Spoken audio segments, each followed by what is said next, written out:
welcome to the Comics Alliance podcast, presented by ComicsAlliance.com, your source for comic book entertainment culture, news, humor, and commentary. In this week's episode, the Comics Alliance staff discuss the nature of mainstream American comics with respect to idiosyncratic creators working on corporate properties, particularly the artist drawing titles published by Marvel and DC Comics. The group also checks in on the Agents of S.H.I.E.L.D. television series, which by most accounts is something of a misfire for the otherwise victorious filmed entertainment division of Marvel. Finally, we discuss the aesthetic impact that the Arkham Asylum video games may or may not be having on the ever-popular Batman universe of comic books and other products. Speaking to you this week, our Comics Alliance senior writer, Chris Sims. He's the southern one. Comics Alliance senior editor, Caleb Gollner. He's the Midwestern one. Comics Alliance writer, Andrew Wheeler. He's the English one. My name is Andy Corey. I'm the other one.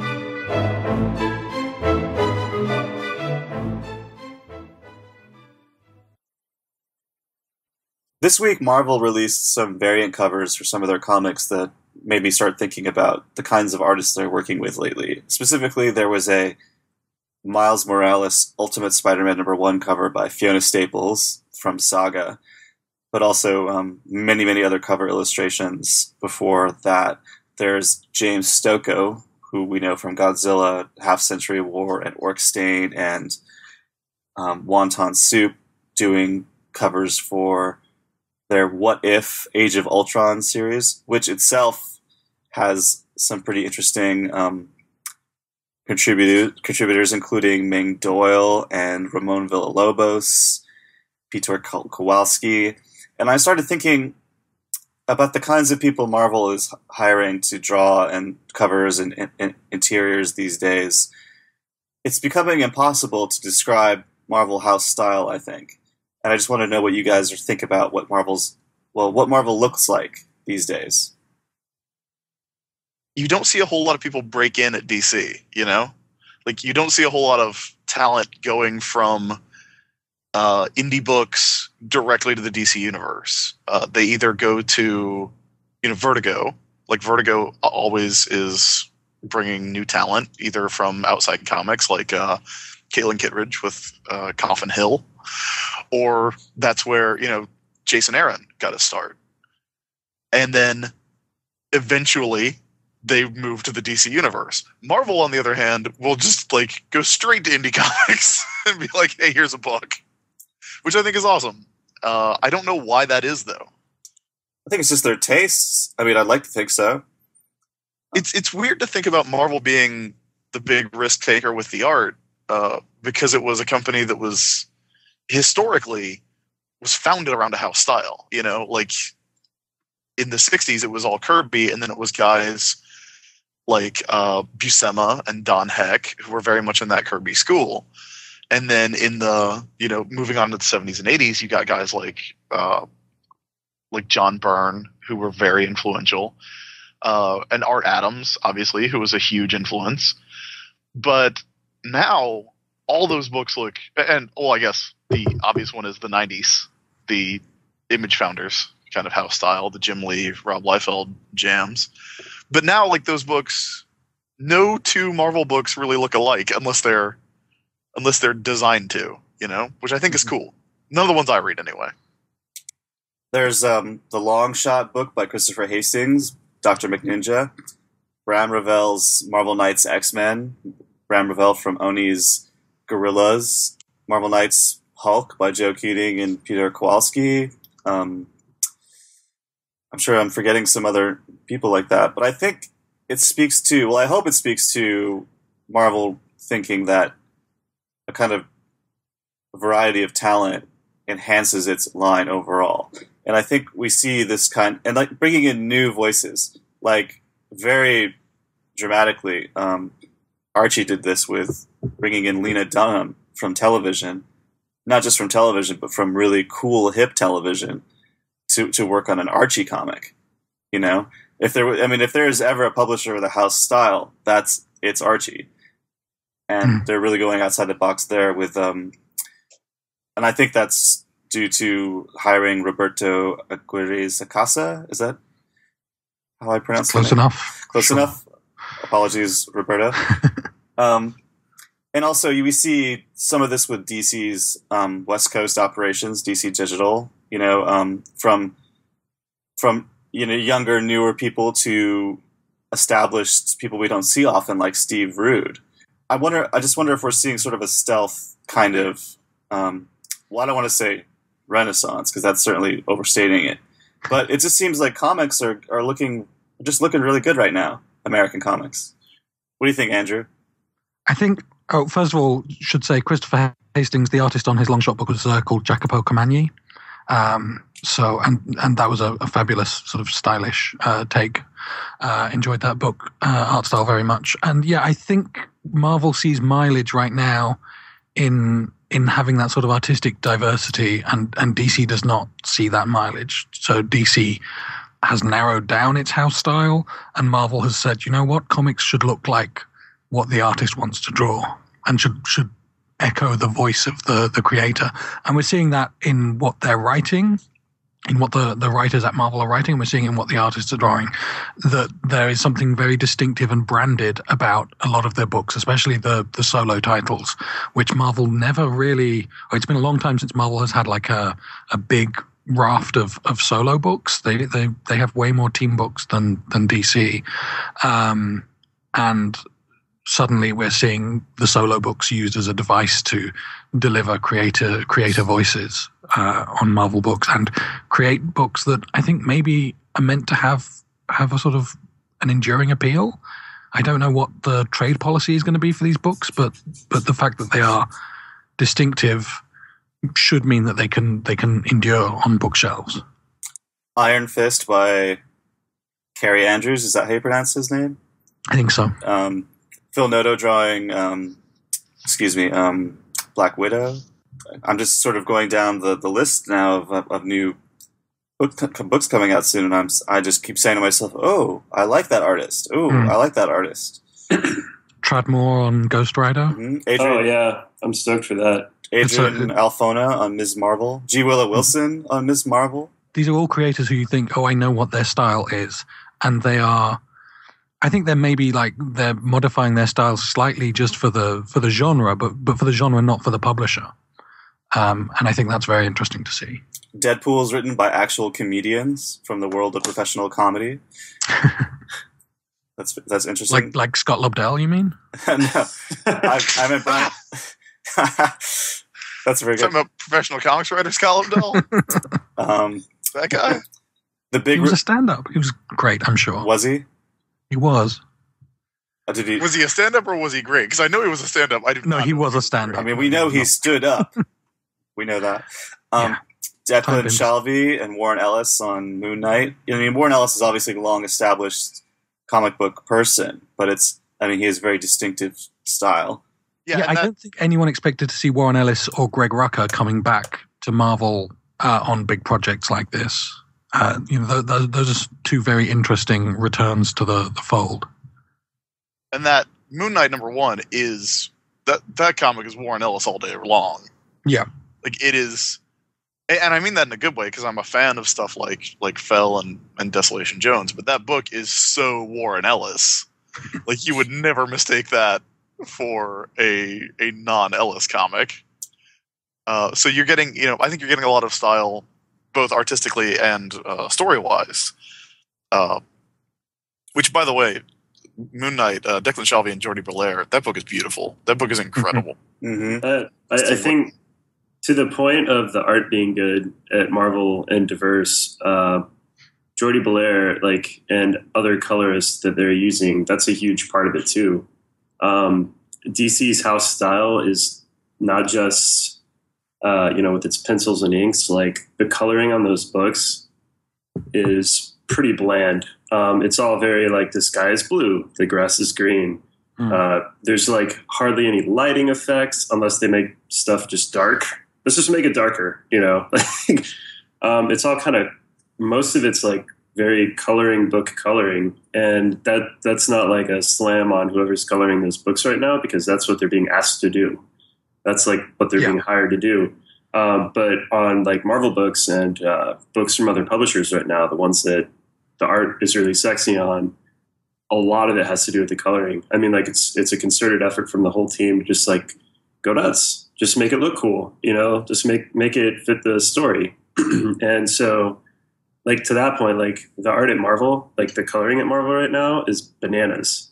And Marvel talks about, or has, you know, the superhero books and serialized stuff that goes on forever. There's that whole illusion of change thing. Well, that's what the story, sure. You know, Spider-Man can't be 60 years old tomorrow and then die of like a knee injury. I don't know. Like you got to keep all these characters immortal. But the art is what does that. You know, like the writing, you got to jump through some hoops and have some marriages sold to Satan once in a while. But like the art keeps these characters alive. And it's just, it's rad when you can just see everybody kind of cut loose and make the art, make the story as good as it can be. I don't think we're seeing that at DC. I think we're seeing the opposite. Kevin Wada, She-Hulk. I'm just going to keep throwing out names as we go. Keep going. Now, I do think it's worth noting that there are books at DC that I think do have really distinctive and really engaging art. Like, I mean, I'm a huge fan of Greg Capullo on Batman. I was really down on that dude before that book started because I only knew that he was a guy who used to draw Spawn, and I think he has been killing it on that book consistently. And, you know, Cliff Chiang on Wonder Woman, that's a very distinctive stylistic look. Right.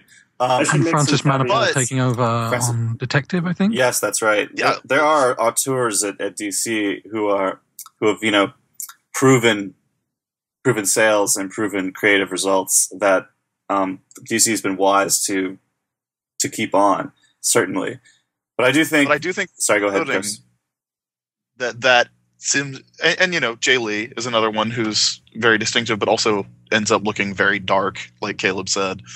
But I do think that feels like the exception at DC rather than the rule. Like a lot of the books just have the same kind of look, and then you have, you know, 4 or 5 out of 52 that just look really good and really distinctive. And I feel like that's been the trend since that started. Like when those books started, the books that were kind of artistically different were like Moratat on All-Star Western. I said that, you know, OMAC had that really Kirby influenced look, and then Wonder Woman was by Cliff Chiang, Batman by Greg Capullo, and that's kind of it. Like that's kind of The Flash by Manapul. Yeah, The Flash. But everything else kind of fit that 2005 superhero book tone, you know? Everything else just kind of looked... Or 1995 superhero tone. Yeah. In some cases. I think... And even if you just look at the covers, and you can judge a comic book by its cover, there's no sense of design to a DC cover. They steer away from anything. You know, they're trying to sell their books with their covers, but what they think sells is a very generic idea of what superhero action looks like. Whereas you look at Marvel's covers, and every book speaks to the content. Every book speaks to a thesis statement about the characters inside the book. In the case of most of the solo titles, there's an idea there. There isn't an individual idea behind any set of DC covers that I can identify. That is deliberate, though. I think we could agree on that. Their vision of the DC line is a certain look, a certain style, and it's being projected across the entire brand. Before the recording, we were talking about Forever Evil, and I think Forever Evil is a very good example of the DC aesthetic, let's say, the new DC aesthetic. We see that kind of look on more and more merchandise from DC Collectibles. We see it on the cover of their Villains documentary. You know, we see it in it's kind of like the way the video games look, the way the Arrow looks on television. It's they're selling a mood and a cohesiveness that was also spoken to with their plans for the weekly crossovers. Like it's homogeny, and that's their strategy, I think, creatively. Everyone else seems to be sort of pushing their chips into the, you know, creator thing on the craps table. and DC is pushing it somewhere else. Very deliberately, though, I think. Mm-hmm. Michelle Pfeiffer, all new Ultimates. There's another one. Yeah, that's awesome. That's a good call. Kevin Schnick from Mad, the animated series on Superior Spider-Man. Team Up. Excuse me. I just got that Steve Lieber, Nick Spencer, Superior Foes of Spider-Man paperback, and it arrived as the same day as I got the a box from DC that had the Green Arrow Volume 4, The Kill Machine, and the Trinity War hardcover, and the difference in trade dress is staggering. Like that, it's so design heavy on a lot of Marvel stuff, and again, and Superior Foes of Spider-Man isn't quite the A-list of Marvel books. Like, I'm not looking at Amazing Spider-Man and Avengers, but that it's so design heavy and so distinctive, and then all the DC paperbacks and hardcovers I have are just dark colors and dudes staring grimly at the reader. Like, it's rough. It's rough stuff. Annie Wu from the world of fashion drawing Hawkeye.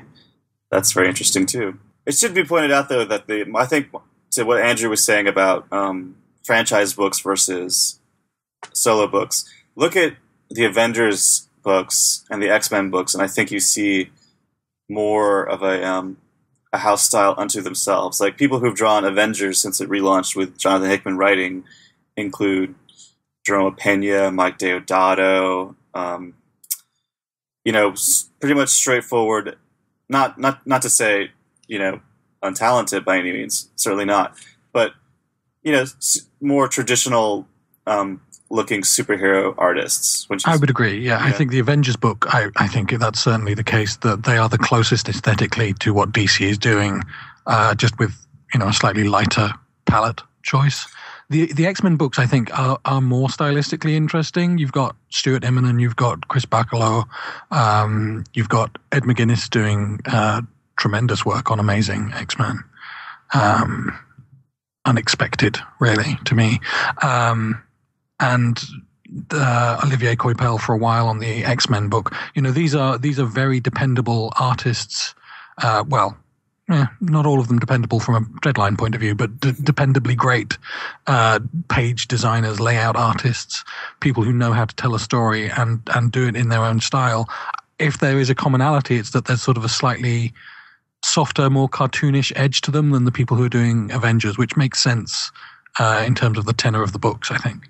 DC Digital working with people like Max Landis is also very interesting. I mean, whatever we might think about his work, he comes from another world and brings a kind of different energy to the long-standing brand. If Max Landis thinks he can come into comics and be the biggest douche in the industry, he's got a lot of learning to do, frankly. I don't know, man. I don't know. I think he might have a very strong handicap. But Sean Galloway, who's an animation artist, worked on Adventures of Superman as well. It's and they have Francesco Francavilla doing a zombie comic at Archie. It seems like the trend with the major publishers is really to bring in very unique creative visions and let them do some cool stuff with these things that we're all very, very familiar with. And it seems like a lot of things we discuss, we think they're largely successful, at least creatively. Mm-hmm. It seems sort of weird to say it out loud. Like, of course you would do that. Why wouldn't you do that? This is comic books. But, American comic books have been a certain way for a long time. And it's fun to see it change. It makes it fun to talk about, makes it fun to read. I'm certainly reading more Marvel comic books now in my 30s than I ever did as a kid. DC's digital stuff is definitely worth highlighting because that seems to be where they're doing a little bit of experimentation. Doc Shaner just recently did that story, and there's that Joe Keating story with 4 different artists that includes Ming Doyle doing her first DC book. So I think that's where you're getting a lot of the experimentation from from DC, but that's also stuff that I believe is run out of the LA offices and is separate from the print comics that are run out of New York currently. They're distinct editorial offices, and so is the office that creates books like Batman Black and White and Batman Death by Design and things like that. I feel like there was a time in our lives when a lot of DC comic books looked like Batman Black and White, and now it's a special thing. Personally, I would like to see sort of Batman Black and White ideas spread across more of the DC line. But again, I think they're very deliberate in what they're doing, and this is what they believe is successful for them right now.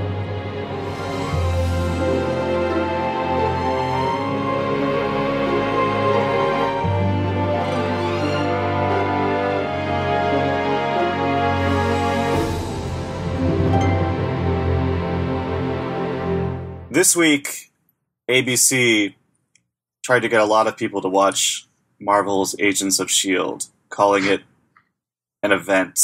A maximum event. Excuse me. A maximum. Maximum eventage. There could be no greater amount of event. I could not, are you for real that they call it a maximum event? Did they say Was it those too words much event television? for you? They did. They had it appear on the screen. The words maximum during the events. Oscars telecast. We pay Andrew Wheeler a pittance to watch this show and write about it every time it's on. So I thought it would be a painless gig when I took it. Yes, we suckered you. Andrew Wheeler, please tell us what the hell is going on with Agents of S.H.I.E.L.D., just out of morbid curiosity. It's really the biggest misfire to come out of Marvel's TV and movie shingle, I think. They've been doing so much good stuff on the big screen, and I understand their animation stuff has been well received of late. But yeah, this is for their first live action TV show out the gate. They needed to be shooting for the stars, and they shot themselves in the foot. And there are people who defend the show, but the audience is half of what it was. In fact, has fallen to less than half with this week's episode. Wait. And when you look at a show like... It's not maximum audience anymore? It is not maximum audience. No, it opened with, I think, 12.1 versus and Blacklist opened with 12.5 thereabouts. Blacklist is now on around 11 million a week. And with this week's episode, Agents of S.H.I.E.L.D. fell to about 5.5, I think. And when you look at Blacklist, that is a show that is about supervillains, that every week introduces a new crazy supervillain for James Spader to fight. And it's crazy, and Sleepy Hollow is crazy, and Scandal James is Spader crazy. Fights supervillains? Yeah, not super-powered supervillains. That's what that show's about? Pulp noir type supervillains, yeah. It's a ridiculous show. You should check it out. I will. I'm bookmarking it right now. I thought it was just going to be some I thought it was a law show or something. Yeah. No, it's James Spader is like one of the world's most wanted people, and he goes around hunting down the other most wanted people in the world for the CIA, FBI, NSA. Brilliant. It's an out there wacky show, and it's doing huge business. Marvels of S.H.I.E.L.D. should have gone in that kind of direction, didn't. You get the defenders of the show saying, well, it needed to build up. It needed to get you to the place where it could be wild and wacky. Well, it's now 14 episodes later. It's lost most of it or half of its audience.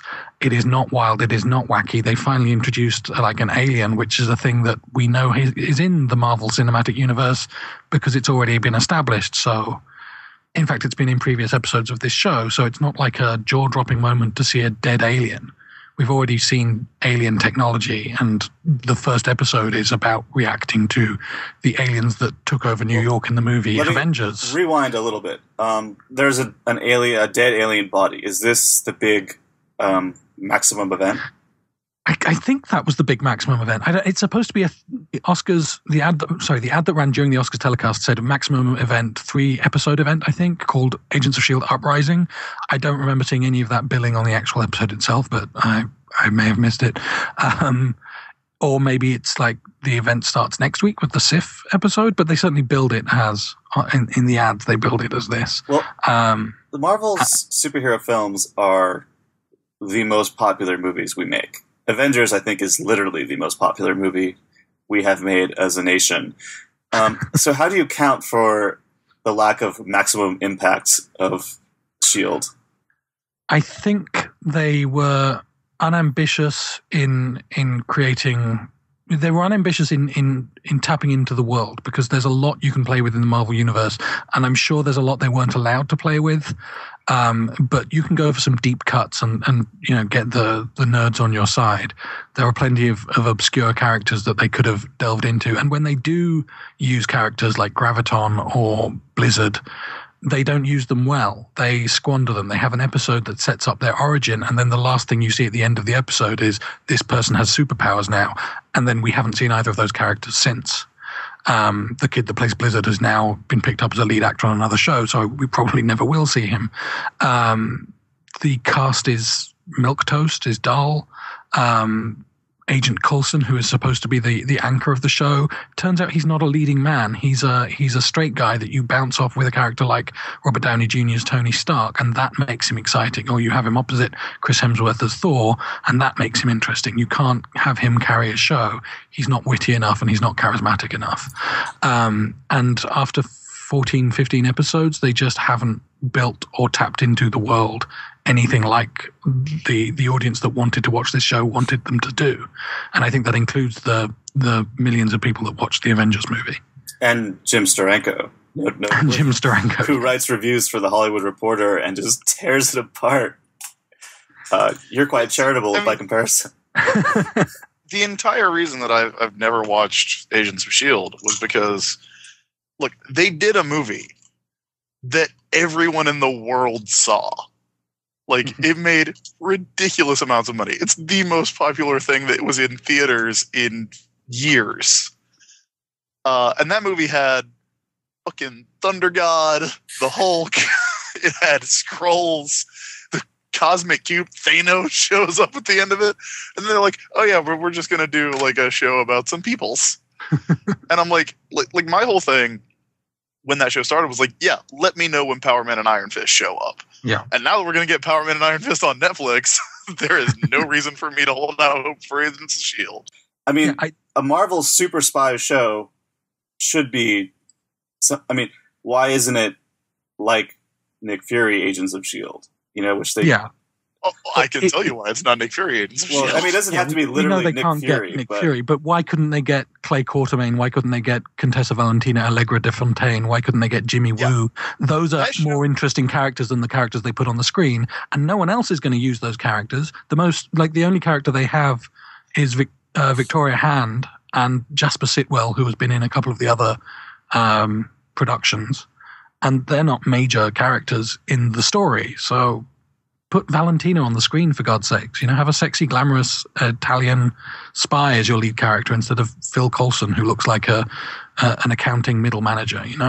Which is his appeal. Like, that's the appeal of Coulson, is that he's this very straight-laced guy in these situations, but you have to put him... Like, that show is not about the Contessa going to war against Hydra is, like, ridiculous, right? Like, well, that's insane that they made that show and didn't make it about that. That's like making a Superman show and not having him put on a costume for 10 goddamn years. I mean, Phil Coulson, has a lot of potential, I think, but he's been written so differently on this show than he has in the films. Where in the films, he was almost an antagonist. Yeah. And now he's sort of a father figure to this group of, like, largely identical, young, beautiful people. And he's supposed to be the sort of the rebel figure now. He's the guy who's like, let's ignore our rules and let's ignore our orders and do what we think is the right thing. And that's not who Coulson was in the movies. Do you remember the guys taking the Ark of the Covenant into that warehouse and like losing it somewhere? That was like Phil Coulson's first job. He should be the man and running up against all this stuff, and through all that, maybe his mind expands and he becomes enlightened or something. Right. But they decided he was this cuddly fan favorite character, and that basically gutted the show from the start. Yeah, I think their major problem was the cast is all kind of like Skye, the main girl. That's her, right? Yeah, the super hacker. Yeah, well, so she's supposed to be like a surrogate character that introduces you to S.H.I.E.L.D. and what being a S.H.I.E.L.D. agent is like, and she's like 10 years old, and so, but we don't need a surrogate character into the Marvel friggin' universe. We just saw the best it has to offer, like we keep saying. And so It's like, you don't need to introduce us to S.H.I.E.L.D. We were on the helicarrier for like an hour in the Avengers. You know, we saw a guy playing video games and getting yelled at by Iron Man, you know, like, so a show like S.H.I.E.L.D., you can just jump right into it. And if you need a surrogate character, it can be something unique. It doesn't have to be who we think our audience will want a poster of, you know, like, and everybody on TV is beautiful. So it's not like you have to try there. You know, just put anybody doing something cool. And that could have been the show, but instead, they took the weird. I want to say they like tried to pull a Doctor Who or like, you know, whatever else is popular to geeks right now with the whole surrogate character thing. So that's kind of the tried and true method of introducing this sci-fi world. Mm-hmm. But on this show, it's like, why? And also, these surrogate characters suck. And if you're going to have an ordinary character and introduce them into a wild and crazy world, you have to have a wild and crazy world. You have to, they have to have their eyes opened up to something amazing and extraordinary, and the things she encounters are not interesting or extraordinary. No, it's just other people like her, other super geniuses who are, you know, in that very Whedon-esque sense, they're never alarmed or never stressed or endangered in any, like, you know, emotionally sincere way. Everything is just sort of cute and clever, and nothing ultimately matters. I will give the show credit for doing something that I don't think a lot of network shows do, which is the two leads are 50-year-old actors. Phil Coulson, Clark Gregg, I think, is like, he looks like a regular person. He's not this sort of you know, ridiculous Adonis like the other guy on the show. Ming Na looks like, you know, she's a grown ass woman. I really love her. And they're the only two good characters on the show.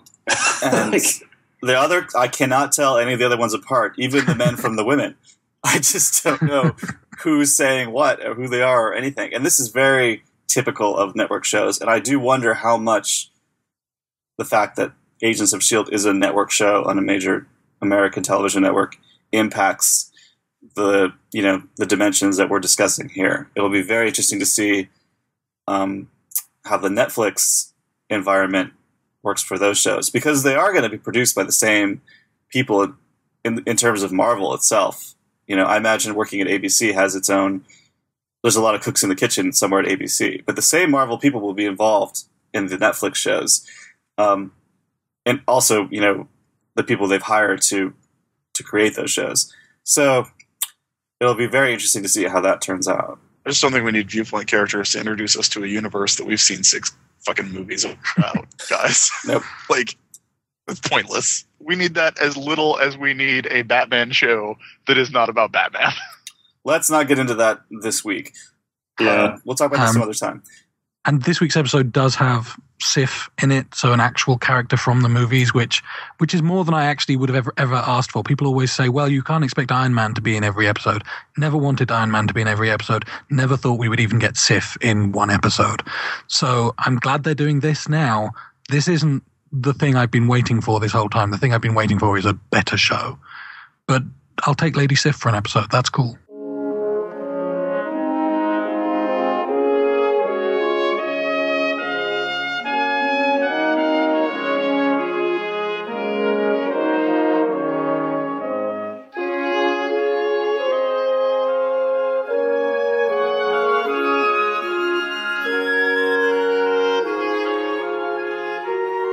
Do you guys think that the Arkham Asylum vision of Batman has an influence on the sort of prevailing idea of Batman with the audience in the comics and the films? Like, because this is so successful, and Caleb has mentioned this before on other podcasts, that to many people, Batman is a video game character. They don't read Batman comics. They didn't read Batman comics as a kid. They didn't necessarily watch the cartoon. You know, How important is Arkham Asylum as a component of Batman's sort of legacy? I think it's hard to say. Like, I haven't really seen a whole lot of the Arkham aesthetic bleeding into the Batman books. The Arkham aesthetic is very distinctive and very, like, ridiculous. Like instead of having a monocle, the Penguin has like the bottom of a beer bottle jammed into his head. And I don't think like the comics are quite ready to go that far with it.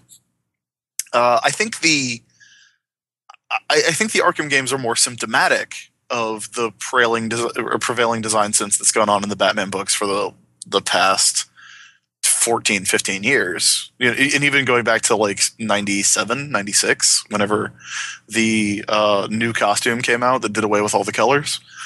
In that it's another example of big dark blob Batman. Like no bright colors.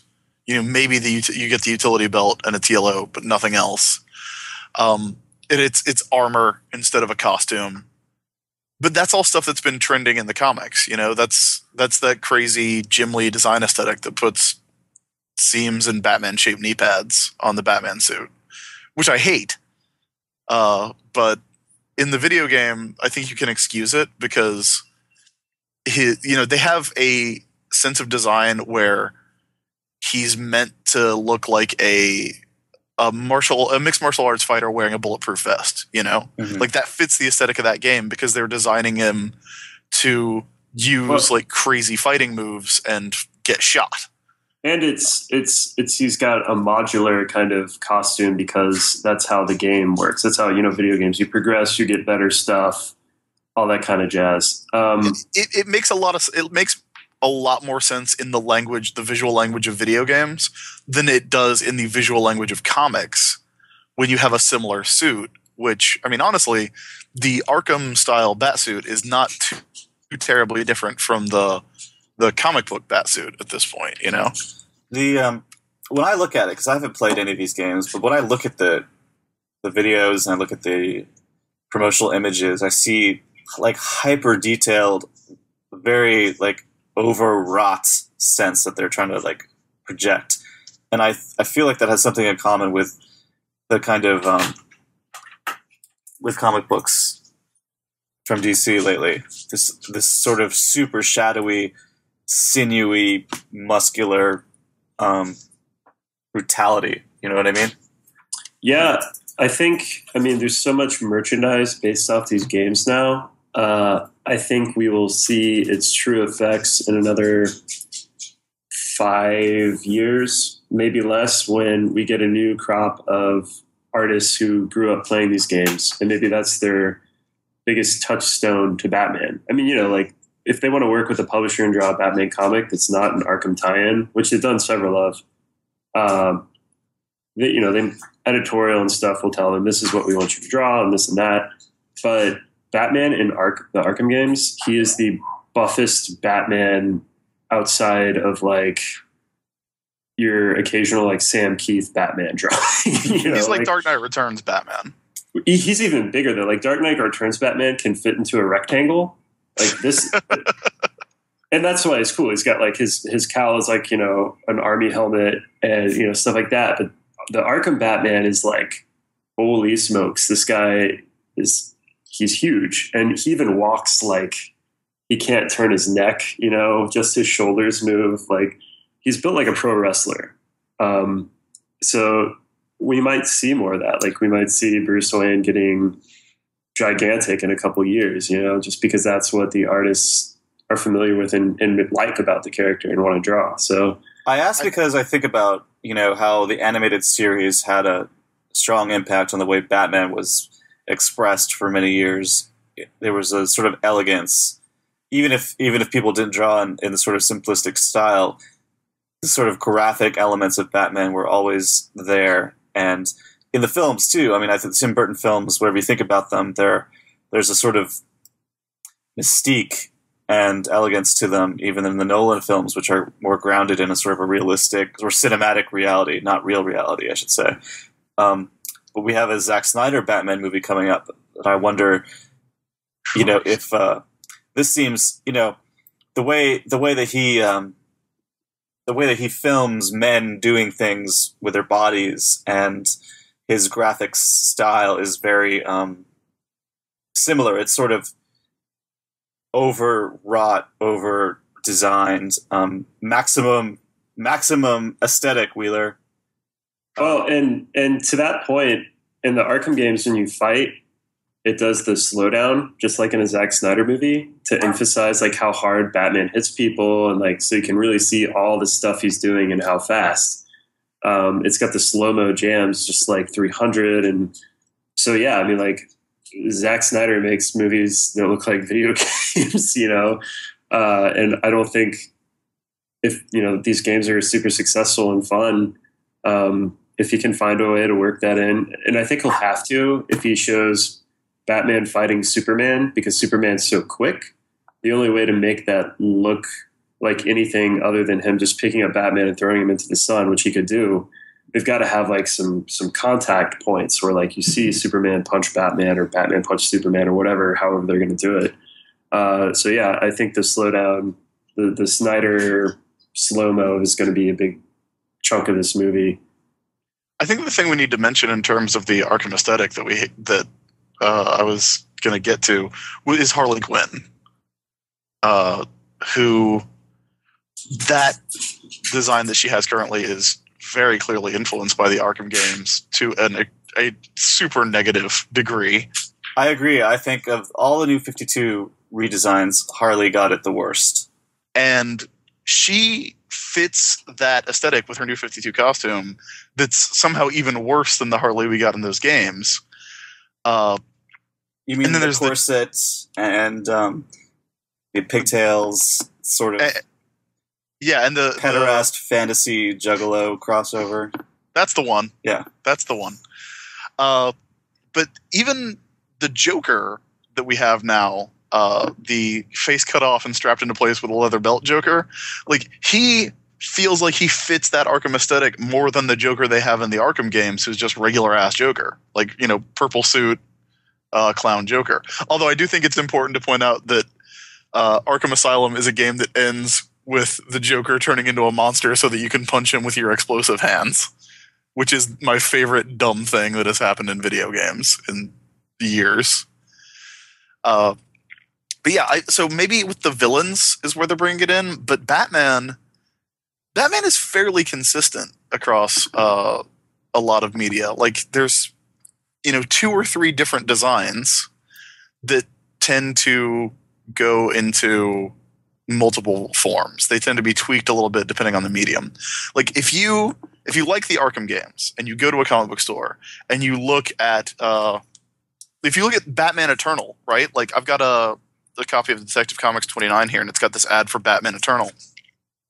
That Batman that's on that cover looks like the Batman who's in the Arkham games, but he also kind of looks like the Batman who was in in No Man's Land, who looks like he was in the stories that ran before that. There's not a huge variation. Like the huge variations that you're getting are for stuff like Brave and the Bold, or I guess Brave and the Bold's probably the biggest variation. Like even Beware the Batman had a very similar costume in terms of keeping the same colors, not using the oval.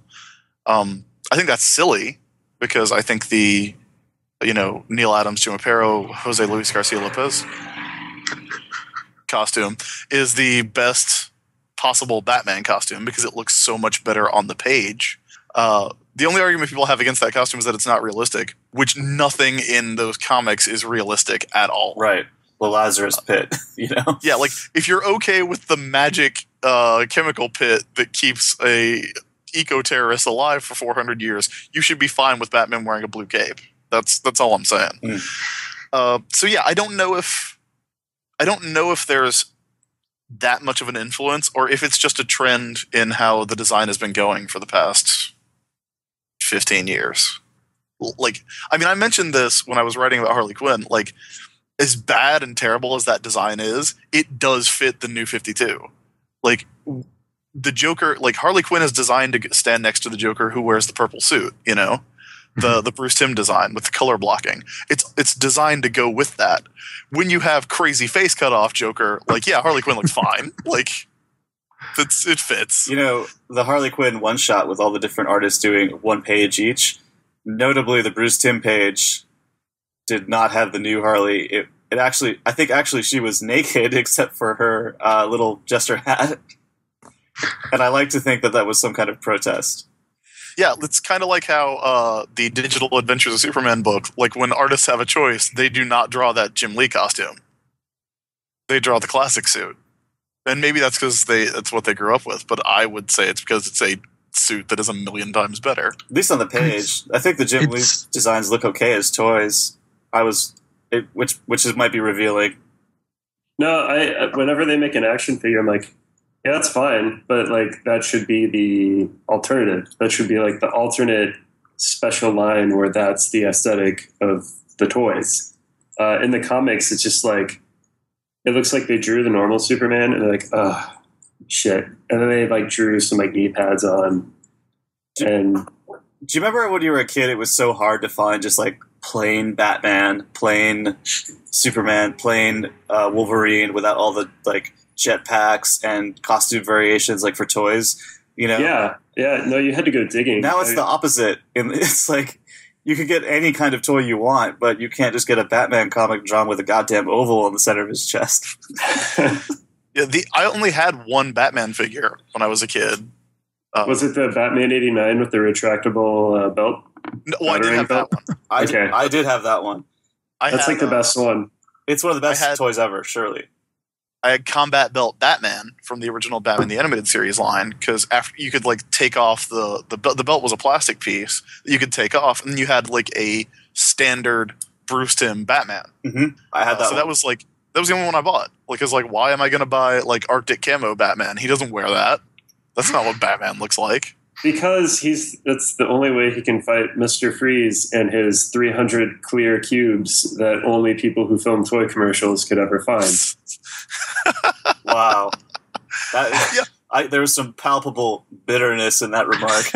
Oh man, I love toy commercials where they have those elaborate setups with clear cubes and cylinders. It's the best. But the sad thing is, I feel like that's what your house looks like. Oh man, I wish. Everything's just falling apart all the time. And Caleb just delightfully reassembles it so he can shoot the fucking rocket launcher Batman into it again with a little Nerf gun. I gotta make the Joker fall in a vat of Nickelodeon gack and go, Dark Knight. Like, I gotta do that 15 times a day. That's brilliant. I can just imagine Caleb playing like, you want to know how I got these scars? It's pretty much, it's not inaccurate. When I went to go see Mask of the Phantasm at the Alamo Draft House in Austin, before the film, they were showing a selection of vintage Batman material, including old toy commercials like that, on the big screen. And I felt wrong watching it without you, Caleb. You should have gotten out your camera and bootlegged it. I hear they're fond of that at the Alamo Draft House. I suspect that they were all on YouTube, given the level of pixelation. I suspect it was ripped off YouTube, put on a videotape, and thrown into a projector. That's what you should do for ComicsAlliance, is recreate toy commercials, but just do your own like twisted version of them. Like drop the Joker into GAC. That would get 1 million hits. I'm not opposed. Plastic cubes on eBay right now. You can buy a selection of like 50. Oh my god! There are whole websites devoted to like buying miniature trash cans. You can buy like a dozen at a time. Don't think that I don't look at this stuff constantly. You can make lists. How many trash cans would I need to make a convincing Gotham intersection? 6, 7? I need to find the right trash can for Static to fly on top of. Yeah, you only the right lid will do.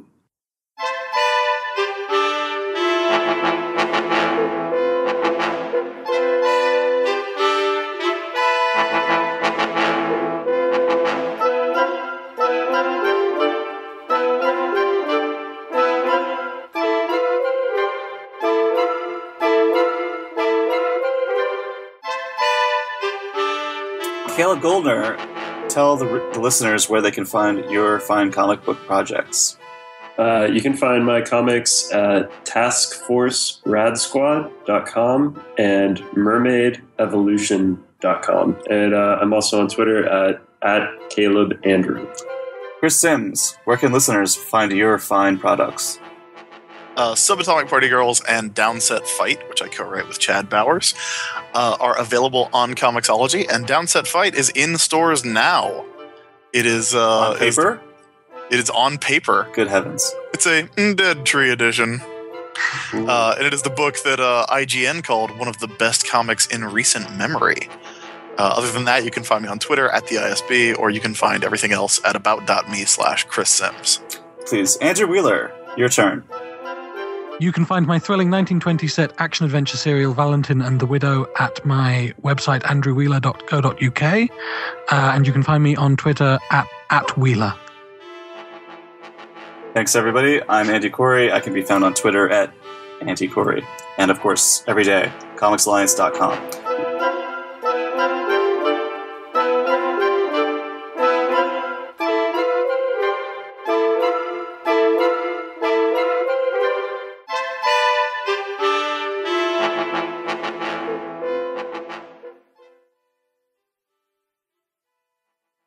Wait, Thanos shows up at the end? Of Avengers? When does that happen? Did you not see the post-credit sequence in Avengers? Post-credit? Fuck me. Sorry, Andy. I didn't mean to spoil Did you know that they have those? that everyone saw 2 years ago for you.